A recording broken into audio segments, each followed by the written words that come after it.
حاصل کرنے والے طالب علموں کو۔ عزیز طلبہ، خاموشی کا مظاہرہ کریں کہ آج آپ کا آخری دن ہے اس سال کا، یہ آپ کے محاسبے کا دن ہے،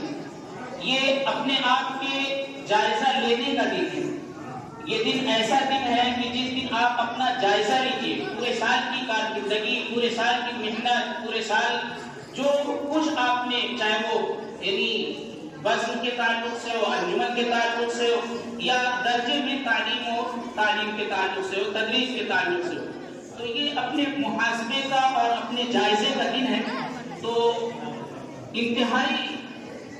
انتہائی خوش نصیب ہے، انتہائی مسعود ہے، انتہائی قابل تعریف ہے وہ طلبہ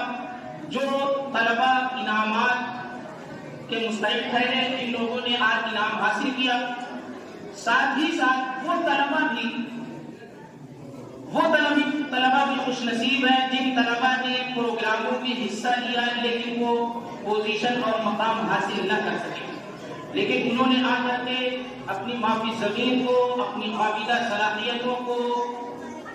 نکھارنے کے لیے، اجاگر کرنے کے لیے بزم نور کے اسٹیج پر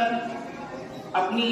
کارکردگی کا مظاہرہ کیا۔ تو تمام ہی طلبہ خوش نصیب ہیں، تمام ہی طلبہ قابل تعریف ہیں۔ اور اسی طریقے سے وہ طلبہ جن لوگوں نے حصہ نہیں لیا، یا وہ طلبہ جو درجات میں تشجیع انعام کے بھی مستحق نہ ٹھہرے، وہ بھی جو ہے خوش نصیب ہیں، وہ بھی قابل تعریف ہیں، وہ بھی تعریف کے لائق ہیں کہ انہوں نے پورے سال کی یکسوئی کے ساتھ اپنی وسعت کے مطابق، اپنی ذہنی کشادگی کے مطابق انہوں نے محنت کی، ہر سبجیکٹ میں انہوں نے جو ہے تیاری کی، لیکن وہ مقام حاصل نہ کر سکے۔ ان کے لیے یہ حوصلے کا دن ہے، آئندہ کے لیے عزم کا دن ہے کہ ہم اگلے سال جب آئیں گے تو ہم ایک نئے عزم کے ساتھ، نئے حوصلے کے ساتھ، نئے جذبے کے ساتھ، نئی لگن کے ساتھ ہم آئیں گے، اور پورے سال ہم مکمل یکسوئی کے ساتھ، انضباط کے ساتھ مدرسے کی جو سرگرمیاں ہیں، جو تعلیمی ہوں یا ثقافتی سرگرمیاں ہوں، ہم ہر ایک سرگرمی میں بڑھ چڑھ کر حصہ لیں گے اور ہم اپنے آپ کو سب سے نمایاں کریں گے، ہم اپنے آپ کو آگے کرنے کی کوشش کریں گے۔ تو یہ یعنی سوچنے کا موقع ہے، اور اسی طریقے سے یہ انعام کا اور جائزے کا بھی دن ہے۔ تو اب انعام اور یہ جو انعامات دیے گئے، جو پرائز آپ کے درمیان تقسیم کیے گئے، تو ان کو حاصل کرنے والے طلبہ کے بھی جو ہے یعنی جائزے کا اور ان کے بھی امتحان کا اور محاسبے کا وقت ہے کہ وہ انعام اس سال حاصل کر لینے کے بعد وہ عجب میں نہ مبتلا ہو جائیں، وہ اپنے آپ کو یعنی دوسرے اور طلبہ سے فائق سمجھ کر کے یعنی اپنے کو برتر نہ سمجھنے لگے، اور اپنے آپ کو بڑا سمجھ کر کے غرور میں مبتلا ہو جائے، اور پھر اگلے سال یعنی اسی غرور میں یا یعنی کمی میں مبتلا ہو کر کے پھر وہ جو پیچھے رہ جائے، اور جو پیچھے رہنے والا تھا وہ آگے نکل جائے۔ تو اس لیے اسی محنت کو، اس لگن کو برقرار رکھنا ہے، اس شوق کو، اس جذبے کو، اور یہ جو دینی اور عصری تعلیم کے حصول کا یہ جو شوق ہے، اس کو قائم رکھنا ہے۔ یہ وقت کی پکار ہے،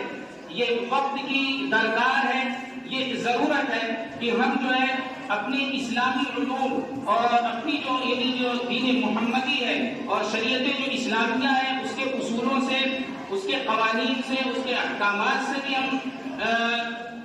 آشنا ہوں، اور ساتھ ہی ساتھ وہ علوم جو اس دور کے، جو ہر دور کے وقت کے تقاضے کے اعتبار سے جن کی اہمیت ہوتی ہے، ان علوم اور ان فنون سے بھی ہم اپنے آپ کو جو ہے لیس کریں، آراستہ کریں۔ تو یہ جو ہے یعنی جذبہ، یہ شوق جو ہے آپ برقرار رکھیے گا، اور جب یہاں سے جائیے گا،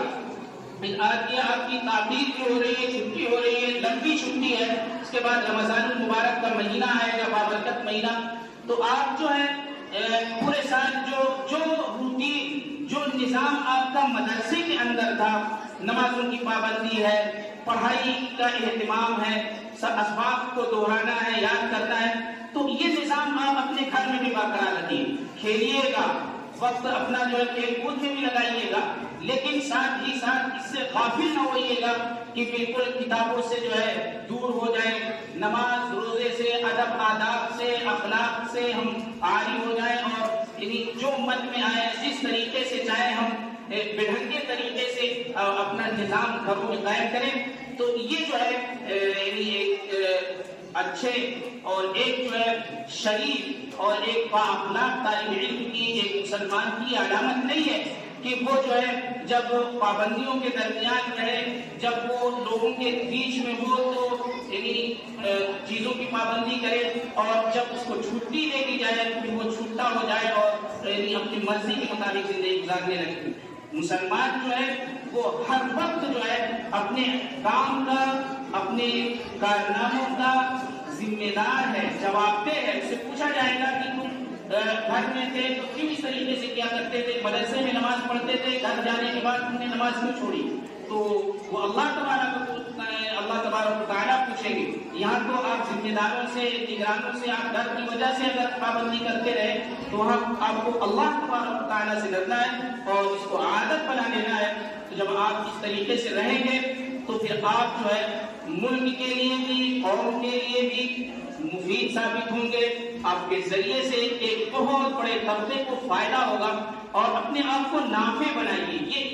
یہ سوچئے کہ ہمارے ذریعے سے لوگوں کا فائدہ ہو، نافع بنیے، فائدہ پہنچانے والا بنیے، کہ ہم جہاں بھی رہیں ہم اپنی ذات سے ہر ایک کو، چاہے وہ کسی بھی مسلک سے تعلق رکھنے والے ہوں، کسی بھی مذہب کے ماننے والے ہوں، ہم اپنی ذات سے ہر ایک کو فائدہ پہنچائیں گے۔ ہم اپنی ذات سے اپنی جو شریعت ہے اور جو ہمارا اسلامی نظام اور قانون ہے، ہم اس کو لوگوں کے سامنے پیش کریں گے، لوگوں کے سامنے دکھلائیں گے کہ ہم کیسے لوگ ہیں، لوگوں کے سامنے ہم یہ دکھلائیں گے کہ ہمارا اسلام ہم کو کیا سکھلاتا ہے، ہمارا قرآن جو دستور حیات ہے ہمارے لیے وہ ہم کو کن احکامات کی تعلیم دیتا ہے، ہمارے نبی حضرت محمد صلی اللہ علیہ وسلم کی جو ایک پوری پاکیزہ زندگی ہے، اس پاکیزہ زندگی میں اللہ کے رسول صلی اللہ علیہ وسلم نے یعنی کس طریقے سے اپنی زندگی گزاری اور کس رویے کے ساتھ لوگوں کے ساتھ پیش آتے تھے، یہ تمام چیزیں دکھانے کا بھی یہ موقع ہے کہ ہم اپنے اپنے علاقوں میں جائیں تو ہم اس کو دکھائیں، اور اگر ہماری ذات سے اور ہماری وجہ سے اگر کوئی ایک بندہ بھی راہ راست پر آ گیا، دین کی طرف پلٹ آیا، اللہ کی طرف لوٹ آیا، تو پھر اس کا اجر جو ہے وہ اللہ تبارک و تعالیٰ کے نزدیک بے شمار ہے، اس کا ہم احاطہ نہیں کر سکتے۔ حضرت علی رضی اللہ تعالیٰ عنہ سے اللہ کے رسول صلی اللہ علیہ وسلم نے فرمایا تھا کہ یعنی اگر تمہارے ذریعے سے اللہ تبارک و تعالیٰ کسی کو ہدایت دے دے تو تمہارے لیے سرخ اونٹ سے بھی زیادہ قیمتی اللہ تبارک و تعالیٰ کے نزدیک ثواب ہے۔ وہ اس وقت میں سرخ اونٹ کی بڑی قیمت تھی، تو آپ اپنے ماحول کے اعتبار سے سمجھ لیجئے کہ آپ کو سب سے زیادہ قیمتی شے کیا چیز لگتی ہے۔ تو اگر وہ یعنی اللہ آپ کے ذریعے سے، آپ کے عمل سے، آپ کے طور طریقے سے، آپ کے اخلاق سے، آپ کے جو ہے یعنی رویے سے کوئی بھی ماں باپ، کوئی والدین اگر متاثر ہو کر کے مدرسے میں اپنے طالبوں کو اسکول سے نکال کر کے اور یعنی غیر دینی ماحول سے نکال کر کے دینی ماحول میں لاتے ہیں تو آپ کے لیے بھی ذخیرہ ہوگا۔ اللہ تبارک و تعالی ہم تمام لوگوں کو دینی تعلیمات کے مطابق زندگی گزارنے کی، اللہ کے رسول صلی اللہ علیہ وسلم کے طریقوں پر عمل کرنے کی توفیق عطا فرمائے، اور ہم لوگوں کو یعنی اللہ کے رسول صلی اللہ علیہ وسلم کے اسوے کو اپنانے کی توفیق عطا فرمائے، ہمارے ذریعے سے لوگوں کو اللہ تبارک و تعالی فائدہ پہنچائے۔ یہی ہماری دعا ہے اور یہی آپ سے درخواست ہے۔ اب اخیر میں آپ کا جو درجوں کا تعلیمی جو نتیجہ ہے، کارڈ آپ کے ساتھ آپ کو جو ہے مؤلف درجہ ہے وہ آپ کے درمیان تقسیم کریں گے، تو ہر درجے کے طالب علم اپنے اپنے مؤلف درجے سے استاد محترم سے اپنا کارڈ حاصل کر لیں۔